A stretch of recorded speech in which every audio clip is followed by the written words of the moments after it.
দেশকে কি করে ভালোর দিকে নিয়ে যাওয়া যায়, আমাদের মনগুলোকে আরো কি করে পবিত্র করা যায়, আমরা কি করে মানুষের কল্যাণের জন্য কাজ করতে পারি, এই বিষয়গুলো আপনারা অত্যন্ত গভীরভাবে চিন্তা করবেন।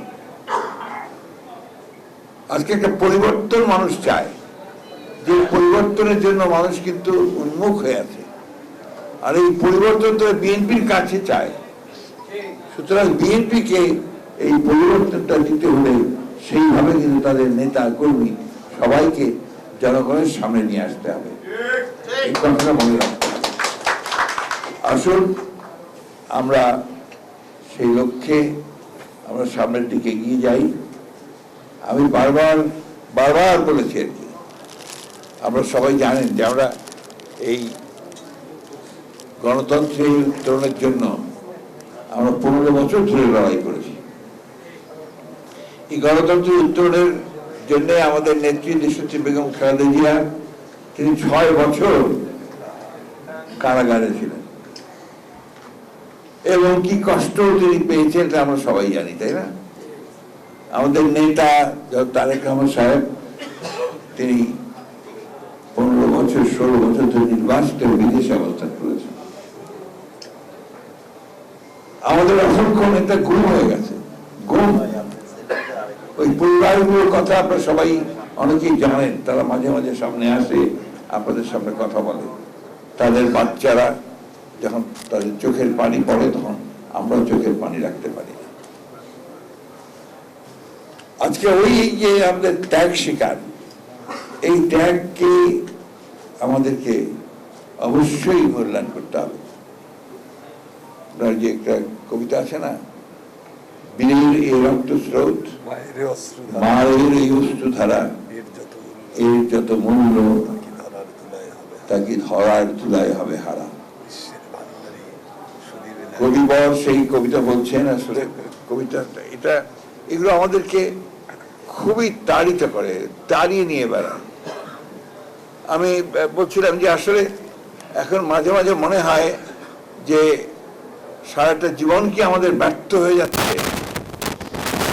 বাংলাদেশকে আমরা দেখতে চাই কিন্তু একটা সফল দেশ হিসাবে, ফেইল্ড স্টেট হিসাবে নয়।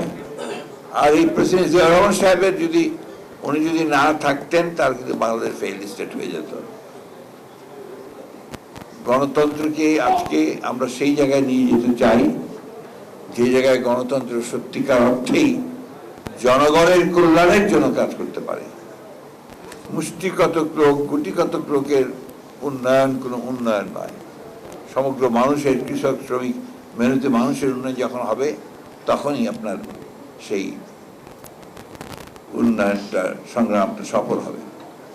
কালকে একজন বিখ্যাত সম্পাদক মহোদয়ের সঙ্গে আমার রাতে একটা আলোচনা চলছিল। সেখানে তিনি যে কথা বললেন সে কথা আমার খুব পছন্দ হয়েছে। বলছে আপনারা কি করছেন না করছেন জানি না, কিন্তু বাংলাদেশের মানুষ কিন্তু বিএনপির উপরে তাকিয়ে আছে। বিএনপি তাদের পরিবর্তনটা আনবে। বিএনপি এই ফ্যাসিবাদ যে ধ্বংস করে দিয়ে গেছে, এই অর্থনীতি, সমাজকে, স্বাস্থ্য ব্যবস্থা, শিক্ষা ব্যবস্থা, এগুলো পরিবর্তন বিএনপি নিয়ে আসবে, এটা কিন্তু মানুষের আশা।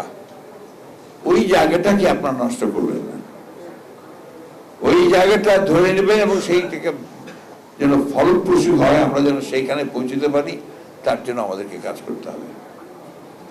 আমি আবারও আপনাদেরকে অনুরোধ করব যে আমরা সবাই একটা বিষয়ে ঐক্যবদ্ধ হই, যে আমরা আমাদের দেশের মানুষের যে আশা, যে প্রত্যাশা, স্বপ্ন, সেটাকে আমরা বাস্তবায়িত করার জন্যে আমরা যারা বিএনপির কর্মী আছি তারা সবাই একযোগে কাজ করব।